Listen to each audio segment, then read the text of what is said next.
Common sense. ఇది common అనుకుంటాం కానీ అస్సలు కామన్ కాదు. రేర్గా ఉండేదే కామన్ సెన్స్.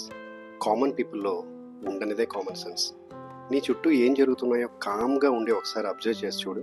నువ్వు చెప్పింది కరెక్టే బయ్యో అని అంటావు. త్రివిక్రమ్ శ్రీనివాస్ గారు చెప్పినట్లు ఫ్రీగా దొరికే ఆక్సిజన్ గట్టిగా పీల్చుకుంటే చాలు, ఒంటికి చాలా మంచిది. కాదని 10 రూపాయలు తగలబెట్టి సిగరెట్ తాగుతాం.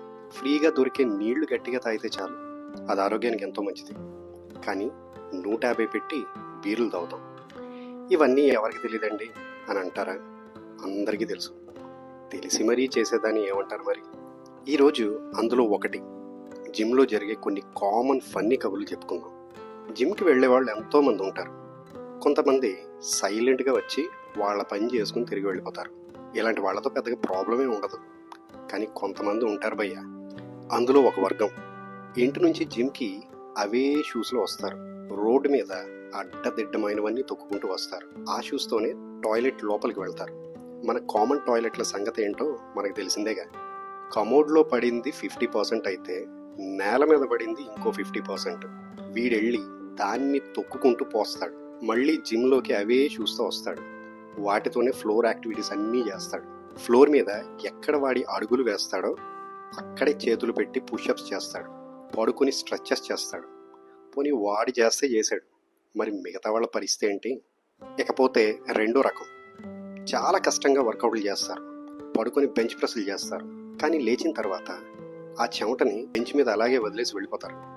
వాడి జుట్టులో చెమట, వీపు చెమట, వామ్మో చెప్పక్కర్లేదు. ఆ తర్వాత ఆ బెంచ్ని వాడే వాళ్ళ పరిస్థితి ఏంటి మరి? ఇలాంటి వాళ్ళని చూసినప్పుడు జిమ్ క్లీనింగ్ స్టాఫింగ్ కంట టెన్షన్ మనం ఎక్కువ పడిపోతాం. ఇంకో స్పెషల్ కేటగిరీ ఉంది. వీళ్ళకి వర్కౌట్ కంటే ఫోన్ స్క్రోలింగ్ ఇంపార్టెంట్. మిషన్ మీద కూర్చుని స్టోరీలు స్క్రోల్ చేస్తూ ఉంటారు. బజ్జీ ఒక్కటే తినడం మిస్ అయ్యారేమో అని అనిపిస్తుంది, ఎందుకంటే అంత రిలాక్స్డ్గా ఉంటారు. వర్కౌట్కి ఆ మెషిన్ వాడేంత వరకు ఓకే, కానీ మెషిన్ని సోఫాలో ఫీల్ అవుతారు. ఎక్స్క్యూజ్ మీ భయ్యా, నేను కూడా చెయ్యొచ్చా అని అడిగాం అనుకోండి, ఇంకో 2 సెట్లు ఉన్నాయి భయ్యా, అది అయిపోయిన తర్వాత ఇచ్చేస్తాను అని అంటాడు. అంతవరకు మనం వెయిట్ చేయాలి. కొంతమంది డంబల్స్ తీసుకెళ్ళి వాడుతుంటారు.